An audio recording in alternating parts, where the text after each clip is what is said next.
Amém? Passagem que fala sobre a multiplicação dos pães. A gente tem falado sobre os milagres e sabemos que essa foi a primeira, né? Porque o próprio título da passagem fala primeira multiplicação dos pães e dos peixes. Vamos orar em nome do Senhor Jesus, pedindo que Ele esteja nos abençoando. Amém. Amém, querido. Agora é o momento da palavra. Vamos ouvir a palavra em nome do Senhor Jesus. Amém? Leia comigo aí João capítulo 6, a partir do versículo 1. Algum tempo depois, Jesus partiu para outra margem do mar da Galileia, ou seja, do mar de Tiberíades, e grande multidão continuava a segui-lo, porque vira os sinais milagrosos que ele tinha realizado nos doentes. Então, Jesus subiu ao monte e sentou-se com seus discípulos. Estava próxima a festa judaica da Páscoa. Levantando os olhos e vendo uma grande multidão que se aproximava, Jesus disse a Filipe: "Onde compraremos pão para esse povo comer?" Fez essa pergunta apenas para pô-lo à prova, pois já tinha em mente o que ia fazer. Filipe lhe respondeu: 200 denários não comprariam pão suficiente para que cada um recebesse um pedaço. Outro discípulo, André, irmão de Simão Pedro, tomou a palavra. Aqui está um rapaz com 5 pães de cevada e 2 peixinhos. Mas o que é isto para tanta gente? Disse Jesus: mandem o povo assentar-se. Havia muita grama naquele lugar e todos se assentaram. Eram cerca de 5.000 homens. Então Jesus tomou os pães, deu graças e os repartiu entre os que estavam assentados, tanto quanto queriam, e fez o mesmo com os peixes. Depois que todos receberam o suficiente para comer, disse aos seus discípulos: ajuntem os pedaços que sobraram, que nada seja desperdiçado. Então eles os ajuntaram e encheram 12 cestos com os pedaços dos 5 pães de cevada deixados por aqueles que tinham comido. Depois de ver o sinal milagroso que Jesus tinha realizado, o povo começou a dizer: sem dúvida, este é o profeta que devia vir ao mundo. Sabendo Jesus que pretendiam proclamá-lo rei à força, retirou-se novamente sozinho para o monte. Amém? Que o Senhor aplique sua palavra ao nosso coração, em nome do Senhor Jesus. Quero trazer aqui uma reflexão aos nossos corações, para nós nos lembrarmos de algumas coisas a respeito do Evangelho do Senhor Jesus Cristo, que estão aqui inseridas nessa passagem e que a gente não pode se desaperceber. É um texto bem conhecido, assim como todas as passagens dos milagres. Jesus está aqui diante de uma multidão. Outros textos vão falar aí de 5.000 pessoas que estavam ali reunidas, muita gente, né, que está ali em um local para ouvir o ensino do Senhor Jesus. Porque o Senhor Jesus, ele atraía multidões, ele atraía pessoas, ele atraía aqueles que vinham de várias cidades, gente que vinha de várias realidades, gente que vinha de vários lugares para ouvir a palavra que Jesus tinha. Por quê? Porque o ensino de Jesus era diferente. Mas não era apenas o ensino, meus irmãos, do Senhor Jesus que era diferente. Aquilo que ele fazia também era diferente. O ensino de Jesus era confirmado por ações que nenhuma outra pessoa tinha feito. Nós lembramos que desde Moisés ninguém viu tantos sinais milagrosos sendo feitos, tantos feitos poderosos sendo executados diante do povo. Ele está na outra margem do mar da Galileia.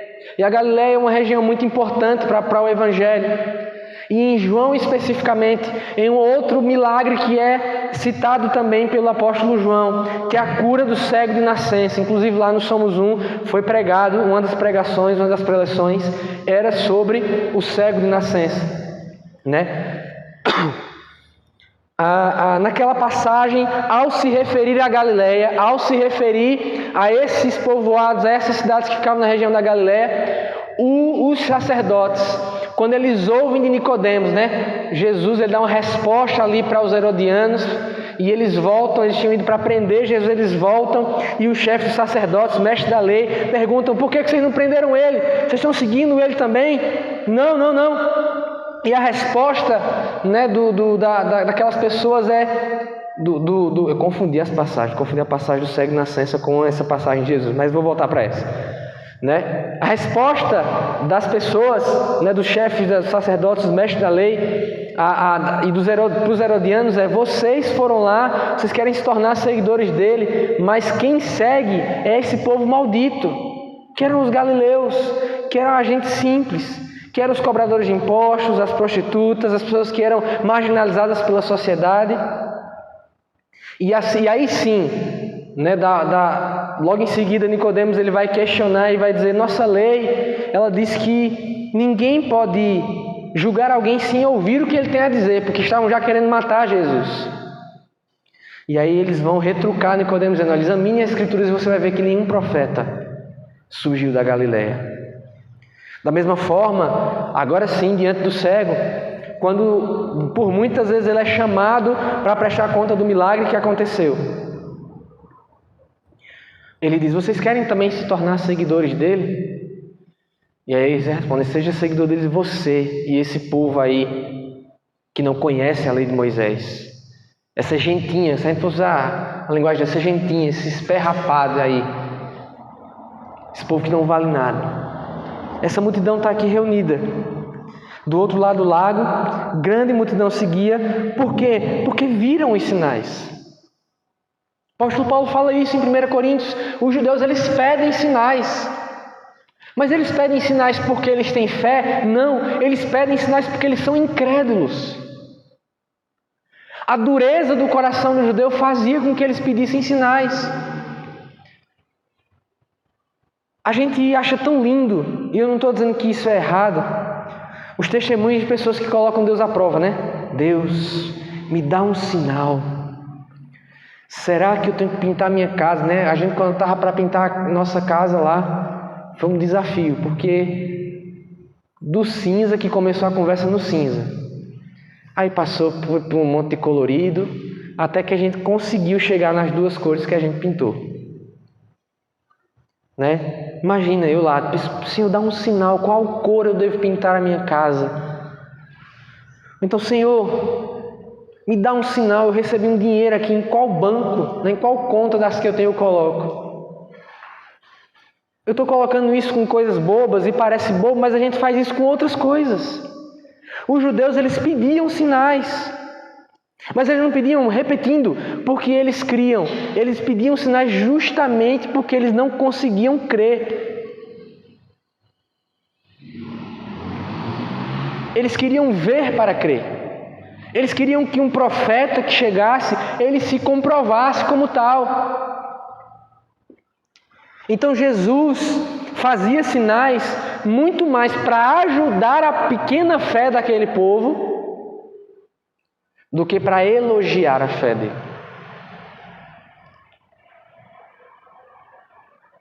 E uma fé madura, da mesma forma hoje, uma pessoa que compreendeu o Evangelho, não é aquela que fica o tempo todo pedindo sinal para Deus: cadê o Senhor? Eu não consigo ver, eu estou sozinho aqui. Né? Eu de segunda a quinta fico lá, eu pareço um monge de segunda a quinta, né? Eu fico vendo só por rede social, mas eu saio às vezes de casa, né? Não fico só dentro de casa lendo.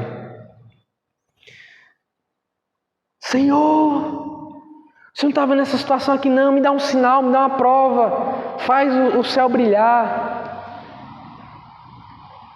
Isso é sinônimo de uma fé parecida com a desse povo, que vai procurando sinais.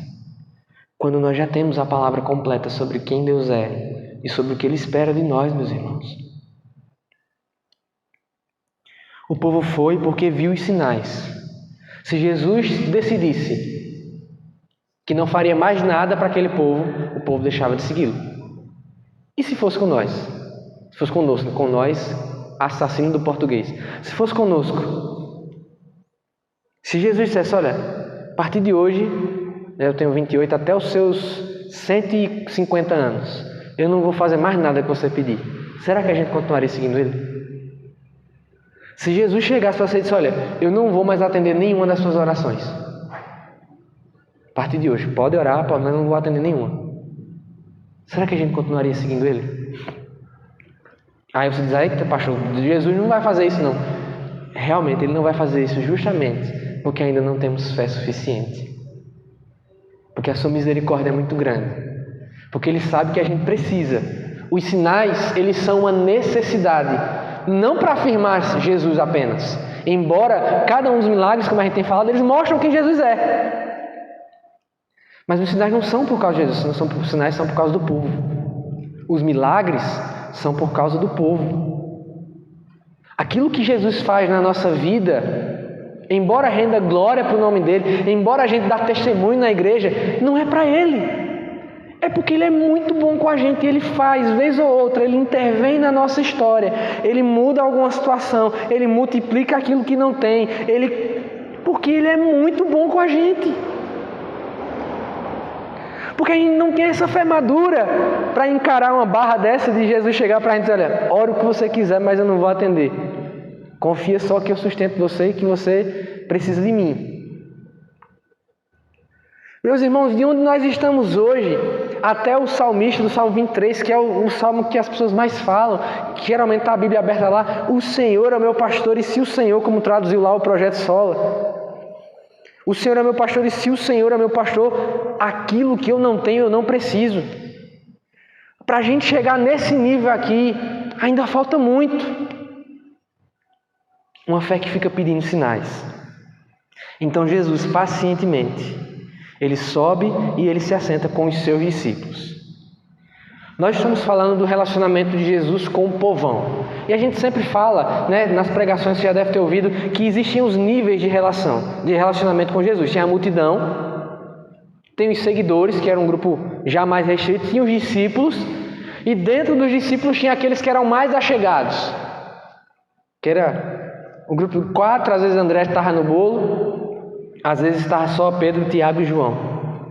Né? Sempre tem essa mensagem, quem é você? Você é multidão? Você é seguidor? Você é discípulo? Ou você é achegado? Tem gente que ainda cria mais um nível, que é o nível de João, o discípulo amado, é aquele que estava encostado em Jesus. Né? São muitos níveis que as pessoas criam. Mas aqui nesse milagre nós temos a multidão que está na expectativa do sinal. E aí, de fato, há uma divisão muito clara aqui para nós, meus irmãos. Esse povo, essa massa que vive de experiência em experiência, você conhece. Pessoas que vivem de concílio em concílio, de encontro com Deus em encontro com Deus, de experiência em experiência, de intervenção em intervenção. É como essa multidão. Vai ficar bonita a gravação, um monte de tosse. É como essa multidão,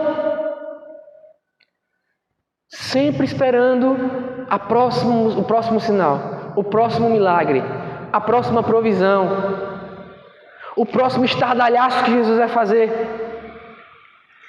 Mas nós que estamos aqui hoje, eu espero que você que vai ouvir essa mensagem no YouTube, nós somos discípulos, amém? No mínimo nós somos discípulos. E os discípulos, diferente da multidão que fica só na expectativa de sinais, os discípulos, eles querem participar do que Jesus está fazendo. Ou pelo menos eles são envolvidos, como aqui na passagem, pelo próprio Jesus. Jesus vê as multidões, Cristo vê aquele povão, ele chega para Filipe e diz, olha aí, ó, o problema aí. Se a gente mandar esse povo embora, como diz a outra passagem do Evangelho, eles vão perecer no caminho, vai morrer todo mundo de fome. Como é que a gente resolve isso? Jesus,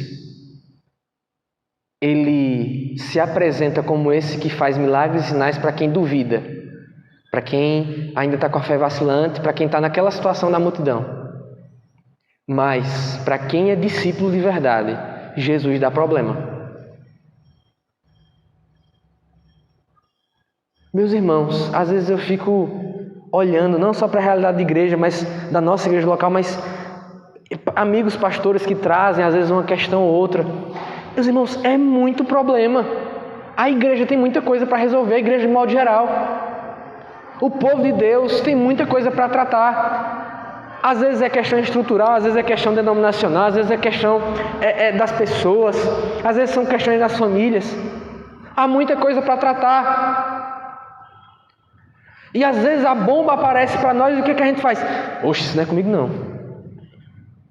Mas meus irmãos, se esse problema, no meio de tudo aquilo que Jesus está fazendo, se apresentou para mim e para você, significa que nós somos discípulos. Significa que Jesus, de alguma forma, nem que seja para pensar, orar, né? Nem que seja para fazer como Filipe, dizer: Senhor, eu não sei, olha, eu fiz as contas aqui, não dá. Nem que seja para dizer: Senhor, não dá para resolver, eu não consigo. Mas quando Jesus envolve os seus discípulos, Ele está dizendo: olha, vocês estão junto comigo nessa. Vocês não são a multidão, vocês me conhecem.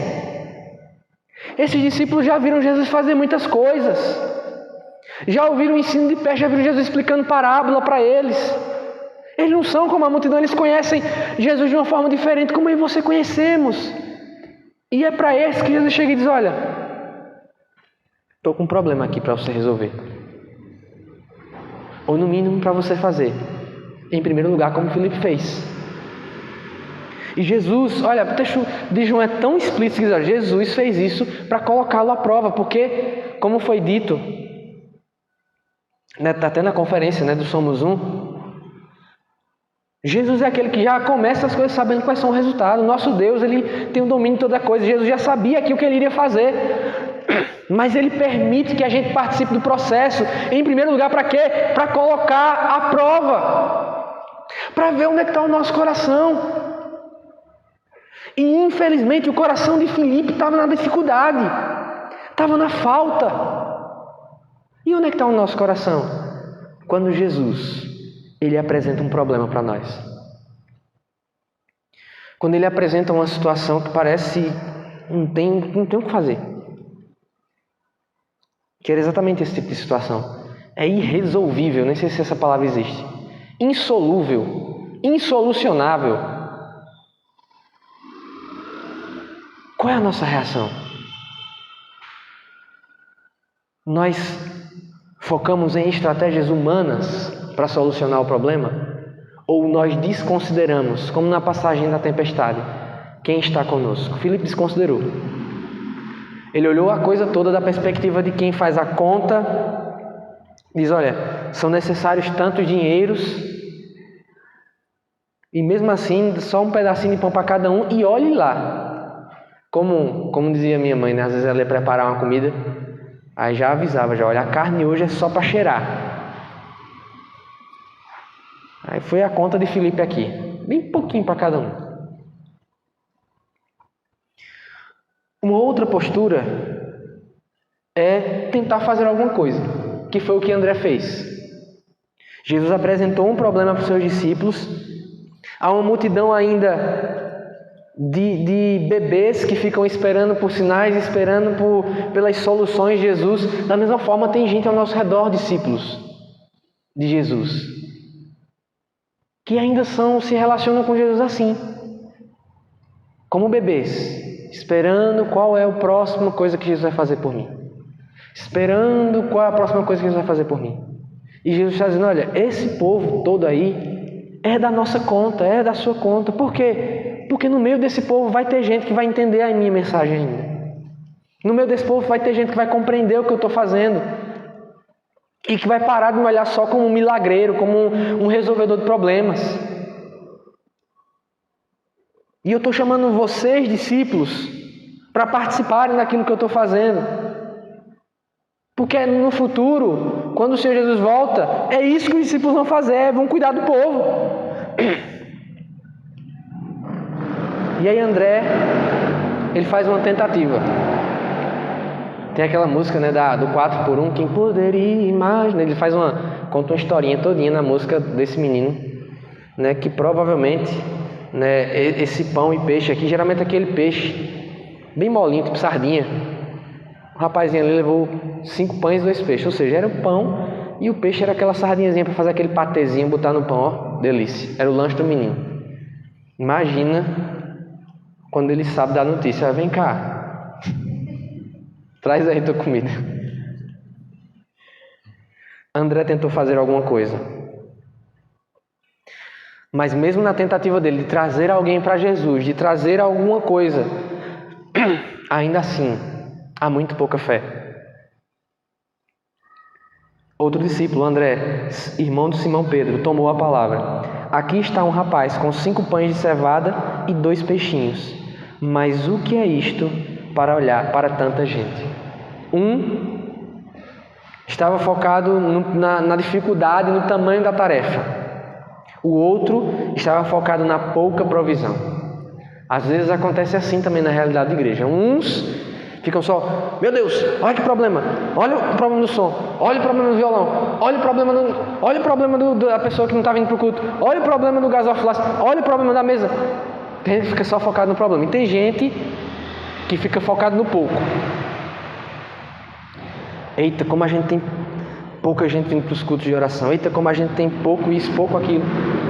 Perceba, 2 olhares diferentes. Mas os 2 olhares estão em alguma medida equivocados, porque não conseguem perceber quem é o Senhor da situação. Jesus fez tudo isso para colocar o coração dos seus discípulos à prova.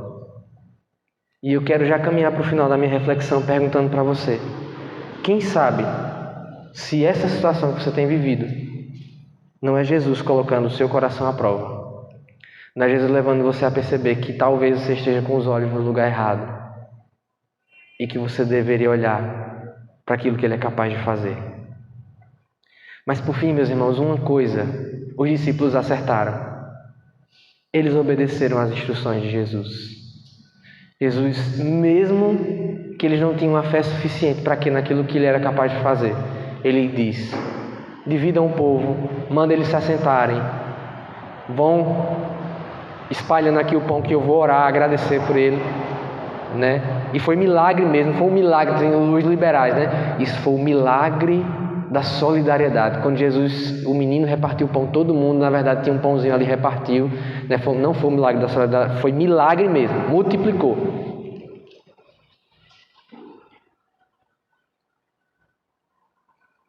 Quando Jesus olha para essa dificuldade dos seus discípulos em crer naquilo que Ele é capaz de fazer, ainda assim Ele não exclui. Imagina Jesus dizendo: mas também vocês, hein? Vamos embora tudo indo aqui, eu vou resolver isso aqui. Mas Jesus é tão paciente com os seus discípulos. Ele diz: ok, então vamos fazer o seguinte, e traça o plano. E os discípulos obedeceram, ainda que não compreendessem o que era que Jesus ia fazer com 5 pães e 2 peixes. Por que ele estava mandando o povo sentar e divididos em grupo? Então, mesmo que a gente não saiba como fazer, vamos obedecer Jesus nessa situação em que nós estamos vivendo? Vamos continuar fazendo a vontade de Jesus? Vamos, no mínimo, nos colocar à disposição e dizer: Jesus, ok, eu não tenho acesso a todos os fatores, eu não creio o suficiente, eu estou com o meu olhar no problema, fazendo cálculos, fazendo contas, vendo se dá certo, se vai dar para resolver, ou então, Jesus, eu estou olhando aqui para o pouco, para a escassez, eu estou com o meu olhar nessas coisas. Mas ainda assim, eu escolho fazer a vontade do Senhor. Eu não sei o que é que o Senhor vai fazer. Eu não sei como é que o Senhor vai lidar com essa questão. Mas eu sei que é melhor o Senhor lidar, é melhor o Senhor fazendo, é melhor o Senhor direcionando do que eu. Imagina se a sugestão a ser seguida fosse a de Filipe. Ok, pessoal, quem tem dinheiro aí, junta, vamos ver se a gente compra pão. Não tinha acontecido milagre.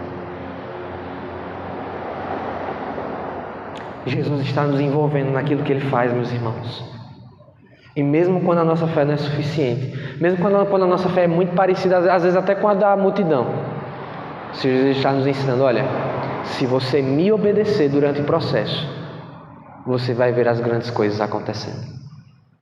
Continue obedecendo ao Senhor. Continue sendo fiel. Continue permanecendo. Continue sendo constante. Continua fazendo aquilo que Jesus manda fazer. Continua marcando posição no teu lugar. Foi isso que Jesus me chamou para fazer aqui, nesse lugar, aqui nessa cidade. Continuar obedecendo à voz dele. Continuar obedecendo os comandos dele. Mesmo que eu não tenha todas as variáveis na minha mão. Mesmo que eu não tenha controle de todas as coisas. Ele diz, você continue obedecendo. Continue obedecendo as minhas diretrizes. E deixa o resto comigo. Diga assim, deixa o resto com Jesus.